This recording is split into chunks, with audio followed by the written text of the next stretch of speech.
Remember when that badge hit the floor, that visor locked, and Peter Weller walked through gunfire without flinching? Robocop turned a dead cop in metal into one of the 1980s most unlikely heroes. Today, we're counting down 15 weird facts you never knew about Robocop. Number 15. You already know Robocop is set in a crumbling, crime-ravaged Detroit. The dystopian skyline, the abandoned streets, the oppressive industrial grime all feel completely convincing. Here is the thing, not one frame of it was filmed in Detroit. The entire production shot in Dallas, Texas from August 6th through November 8th, 1986, with additional work at a steel mill in Monison, Pennsylvania. The crew did scout Detroit, but found it sorely lacking on the futuristic side. Too many low-rise buildings and union labor costs that would have wrecked the budget. Screenwriter Michael Miner put it plainly. Dallas was a place where, at 3 a.m., you could shoot off some blanks and blow up an old part of town. The OCP headquarters is the real Dallas City Hall, designed by architect I.M. Pei, optically stretched to 95 stories through matte paintings. The building used as Detroit City Hall in the hostage sequence is the Dallas Municipal Building, the same location where Lee Harvey Oswald was held after the Kennedy assassination and where Jack Ruby shot him. That history is sitting in the background of a Robocop action scene. The final steel mill showdown was filmed at the Wheeling Pittsburgh Steel Mill in Monison, Pennsylvania, over approximately 3 weeks after the Dallas shoot wrapped. Every frame of Detroit is a Texas city standing in as a double. The film's entire geography is a constructed illusion. The hidden geography is one thing, but the people on screen were hiding something too. Number 14. The political satire in Robocop is not accidental. The OCP boardroom, the dehumanizing corporate language, the privatized police force, dismantling public institutions all feel too specific to be generic world building, because it was built on a deliberate foundation by two writers nobody had heard of. Screenwriters Edward Neumeier and Michael Miner were completely untested when they created Robocop. Neumeier was a junior story executive at Universal. Miner had been developing an unproduced concept called Supercop. They discovered they both loved robot stories as much as they both hated Ronald Reagan. That shared animosity became the engine of the entire script. Neumeier had unofficially embedded himself on the Blade Runner set at Warner Brothers, watching Ridley Scott direct 4 nights of filming. It was astounding, he said, and the experience planted the idea of a robot cop developing human consciousness. He modeled OCP's corporate culture on watching studio executives interact with legendary MCA mogul Lew Wasserman, who became the blueprint for The Old Man, played by Dan O'Herlihy. The ED-209 technician is named Dr. McNamara after the Vietnam-era Secretary of Defense because Neumeier saw ED-209 as a metaphor for failed urban pacification strategies. They wrote the script for 2 audiences: the 8-year-old, which means we have to make it a great adventure, and the 28-year-old, who can get the jokes. Every corporate detail traces to something real. None of it is decoration. And the film's most quoted line has a literary precedent that goes back decades. Number 13. I'd buy that for $1. You have heard it. Everyone who has seen Robocop has heard it, and most people who have never seen the film have heard it too. It is one of the stickiest catchphrases in 1980s cinema. What almost nobody knows is where it actually came from. The line is a modernized reference to Cyril M. Kornbluth's 1951 science fiction short story, The Marching Morons. Kornbluth's story depicts a future where the population has been so thoroughly dumbed down by mass media that a radio host's catchphrase, "Would you buy it for $0.25?" is considered the height of entertainment.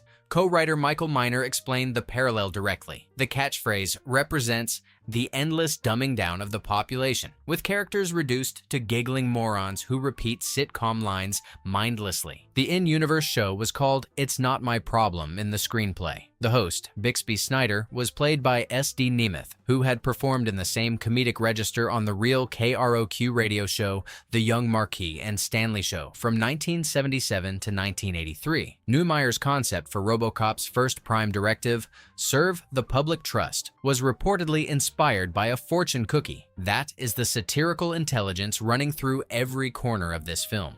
Even a throwaway TV catchphrase is making a specific literary argument about media and public intelligence, with a 35-year precedent. That same satirical precision shaped every casting decision, including one built entirely on 15 years of accumulated audience trust. Number 12. Dick Jones walks into every scene with total authority. Polished, reasonable, measured, The kind of man you instinctively trust with power, and then the mask comes off, and you feel personally betrayed. That feeling was engineered using 15 years of audience goodwill Ronny Cox had built without realizing it. Cox had been typecast since his sensitive performance as Drew in Deliverance, 1972. For a decade and a half, he was America's gentle everyman. He recalled the frustration. For those 15 years, until Robocop, I was chasing it. I'm an athlete. I did my own stunts in Deliverance. It bothered me that I was never given good roles that had any guts. Paul Verhoeven cast Cox specifically to weaponize that reputation. Cox confirmed the reasoning. One of the reasons he wanted to cast me as Dick Jones is because of the residual goodwill my persona had. Audiences would see Cox and relax. Then Jones reveals himself, and the betrayal lands harder because of who is playing him. Cox's philosophy for the character: I played bad guys who think they are good guys. After Robocop, Cox went 5 years without a single unemployed day as an actor. The bathroom confrontation where Cox grabs Miguel Ferrer by the hair required an actual physical fight. Ferrer adamantly did not want me to grab his hair and warned he did not know what he would do in response. The next casting story connects Robocop to James Bond in a way nobody saw coming. Number 11. Nancy Allen's Officer Lewis is one of the great unsung performances of 1980s action cinema. Credible, physical, never reduced to a sidekick. What almost no one knows is that Allen was not the original choice, and the story connects Robocop to one of the most famous near misses in Hollywood history. Stephanie Zimbalist, the glamorous star of Remington Steele,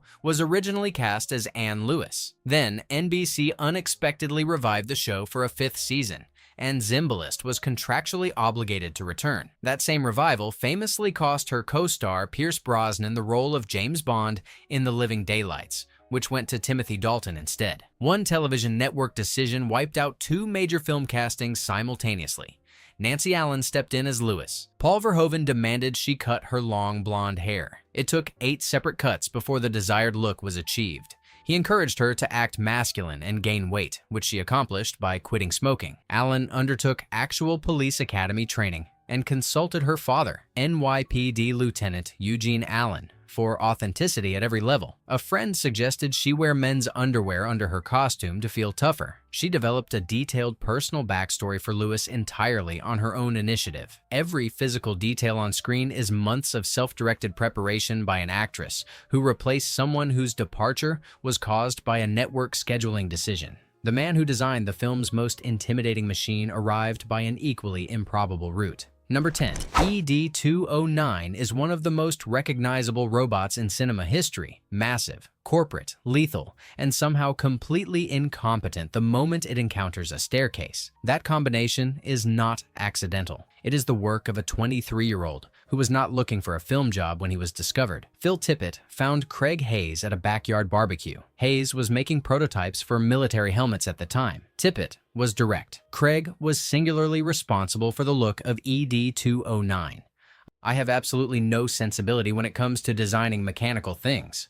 Hayes drew inspiration from killer whales and a United States Air Force Corsair jet, approaching the design through modern American aesthetics and corporate design policy that prioritized looks over functionality, a framing that perfectly matches the film's satire. Paul Verhoeven's brief was specific. He wanted a shape like a Z, completely non-anthropomorphic, with no eyes, because eyes would make ED-209 sympathetic. The design contains deliberate satirical redundancies: 4 massive hydraulic rams on the legs representing complete overkill, and an exposed radiator on the head that is an obviously catastrophic vulnerability. Failure baked right into the blueprint. The full-scale model stood 7 feet tall, weighed 300 pounds, was built primarily from fiberglass and vacuum-formed plastic, and took approximately 4 months to construct. Only one full-scale model was built for the entire first film. Every design flaw is a satirical argument. The incompetence is structural. The voice coming out of that design is equally unlikely. Number 9. ED-209's countdown is one of the most unnerving sounds in the film. That stilted, threatening cadence carries a quality that is hard to name, slightly wrong, in a way that makes it more unsettling than a polished performance ever could have been. That quality was not designed. It was an accident the filmmakers were smart enough to keep. Executive producer John Davison recorded the lines as a temporary placeholder, while the production searched for the right voice. When they listened back, They realized the wrongness was the entire point. Davison's self-description, the weirdness of the reading, is actually inherent in the poor acting. They kept it permanently. His own mother did not recognize his voice in the finished film.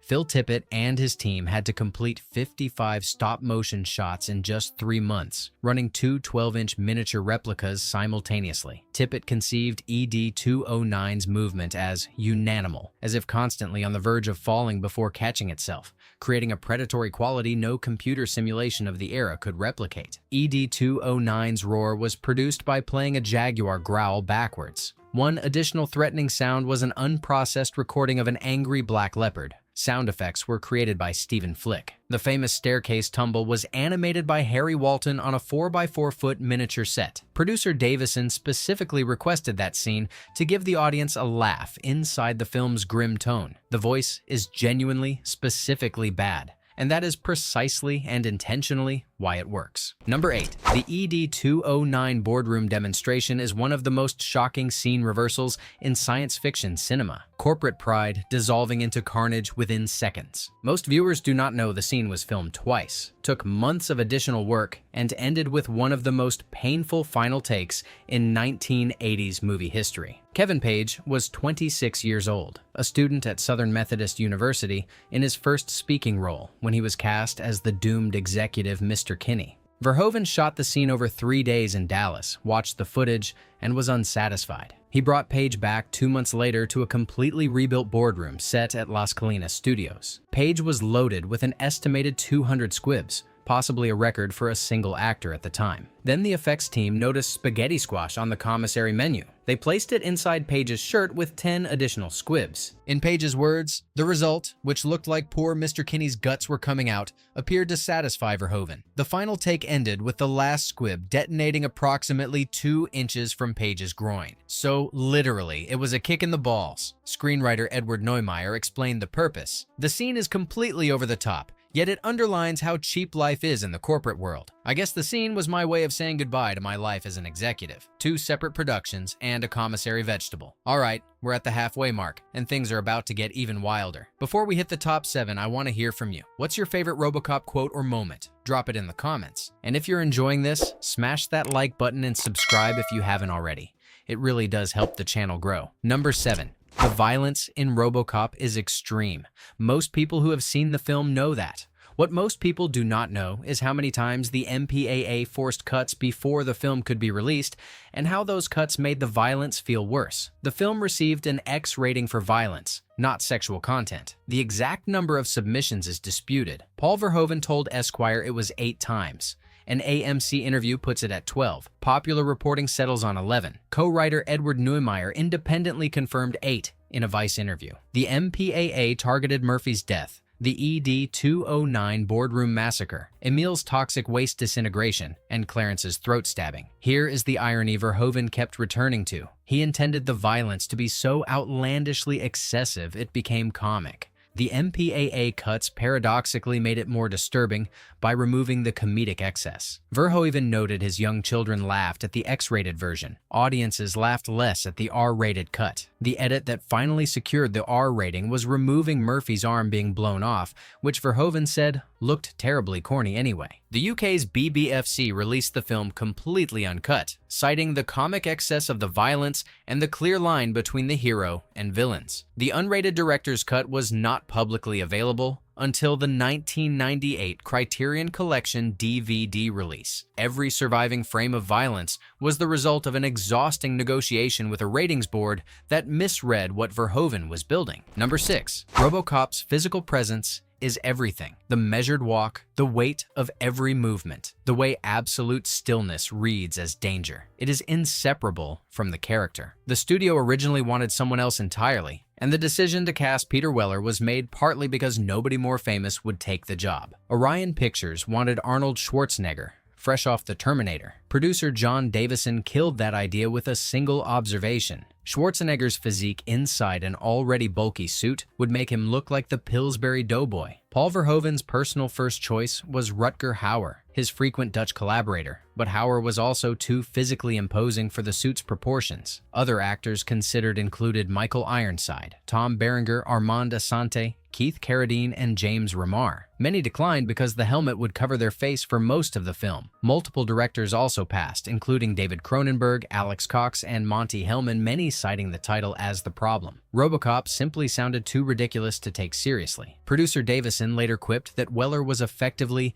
the only person who wanted to be in the film. Weller's salary fit the tight budget. Verhoeven's practical note was that his chin was very good, critical since the helmet left only the lower face visible. Weller reportedly turned down a higher-paying role in King Kong Lives, 1986, to take the part. The one actor willing to spend a summer inside a 100-degree polyurethane suit turned out to be exactly the right choice. Number 5. Robocop's emotional core is Murphy losing his identity, his memories, his family, and slowly clawing it back from inside a machine. That element separates the film from standard action cinema. And the person who recognized it first was not a director or a producer. It was a woman reading a discarded script by a pool in the south of France. Paul Verhoeven was sent the screenplay by Orion executive Barbara Boyle. On holiday, he read approximately 15 to 20 pages, threw it away, calling it stupid garbage and American nonsense, and went for a swim. When he returned, his wife Martine had picked it up and was reading it.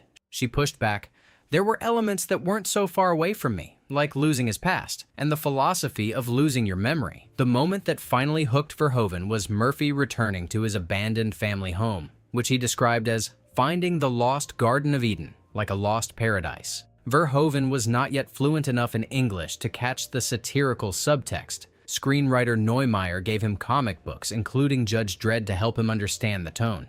Before Verhoeven, the script had been rejected by virtually every major director in Hollywood. The emotional depth that makes Robocop endure was identified by a director's wife, reading a discarded script beside a pool. And the suit that would bring that character to life nearly destroyed the production before a single usable frame was shot. Number 4. The suit is the character. That sleek, impenetrable steel gray shell moving with precise mechanical deliberateness is impossible to separate from the idea of Robocop.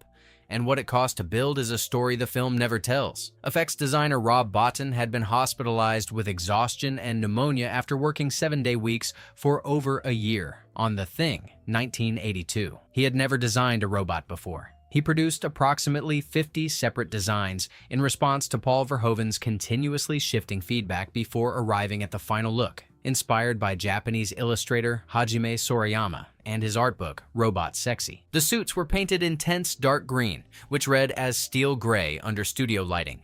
Verhoeven's redesign requests caused the suit to arrive 3 weeks after principal photography began, forcing the entire schedule to be restructured. 7 suits were manufactured total, including a fireproof version for the gas station explosion, at a cost of approximately $1 million out of a $13 million budget. The first time Peter Weller was fully suited, it took nearly 11 hours. After modifications and a production halt, the process was reduced to approximately 2 hours. Per a contractual agreement between the studio and Bottin, all original suits were destroyed after production, cut into 5-inch squares.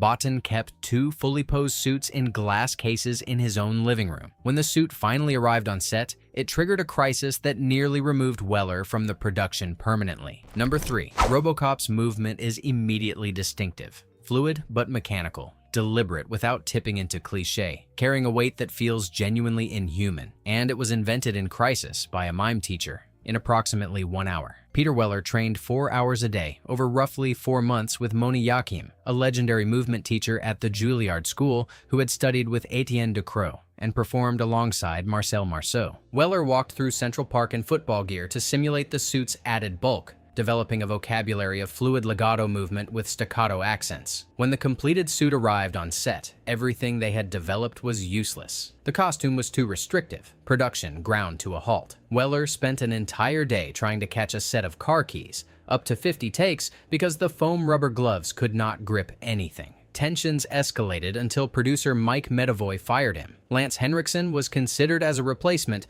but the suit had been built specifically for Weller's body. Yakim was flown in from Paris and solved the crisis in approximately 1 hour. Instead of having the bulk as a negative thing, to use it as an asset. So we started to move slower and to walk slower. He told Weller to think of himself as a beast. Weller later said, if Monty hadn't come to the set that day, there wouldn't be a Robocop. The scene that most defines what Murphy suffered had not even been filmed when that crisis hit. Number 2. Murphy's death is the film's emotional and moral center. The brutality of it is what makes the resurrection meaningful, and yet it was filmed months after the Dallas production wrapped at a separate location because the money had run out. The production ran out of funding 2 to 3 times during principal photography. Murphy's death sequence had not been captured when the Dallas shoot closed down. Paul Verhoeven and producer John Davison secured additional money from Orion and shot the scene at an abandoned auto assembly plant in Long Beach, California. Rob Botton's team created prosthetic arms cast from alginate molds of Peter Weller's actual limbs, filled with tubing for artificial blood and compressed air. Weller's left hand was attached by Velcro and operated by 3 people, designed to detonate in a controlled and resettable way. The right arm was removed using monofilament wire. For the headshot, a fully articulated replica of Weller's upper body was operated by 4 puppeteers, with a fiberglass skull containing a blood squib wired to the prop gun's trigger. Verhoeven's reasoning: how can we resurrect Murphy as the all-powerful Robocop if we don't crucify him first? The extended version, including the arm being blown off and an overhead tracking shot of Lewis beside the body, was not seen publicly until the 1998 Criterion Collection release. Murphy's death was built from prosthetic limbs cast from the actor's body, months after the rest of the movie was complete. Number 1. Robocop moves through the film with total authority, calm, unstoppable, machine-sure in every step. That performance took a physical toll on Peter Weller inside a sealed polyurethane suit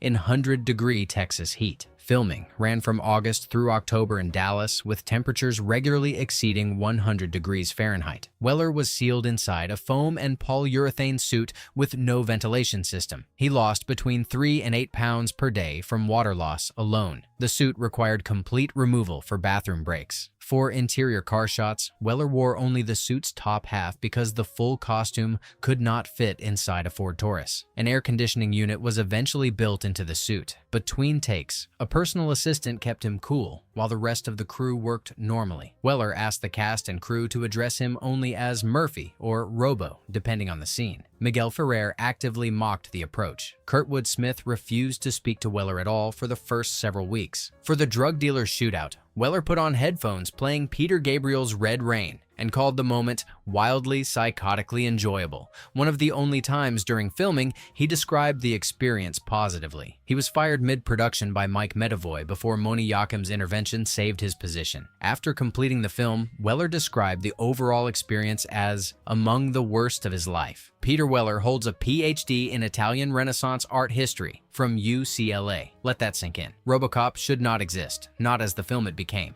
The script was rejected by virtually every major director in Hollywood before landing with a Dutch filmmaker who threw it in the garbage on a French holiday. The lead actor was fired mid-production, and the most important scene was filmed at a separate facility months after the Dallas shoot. A 23-year-old designed the most iconic robot of the decade at a barbecue. A mime teacher solved the film's central crisis in 1 hour. The director's wife rescued the entire project from a wastebasket. If this video surprised you, drop your favorite fact in the comments. Like, subscribe, and share this with someone who loves this movie as much as you do.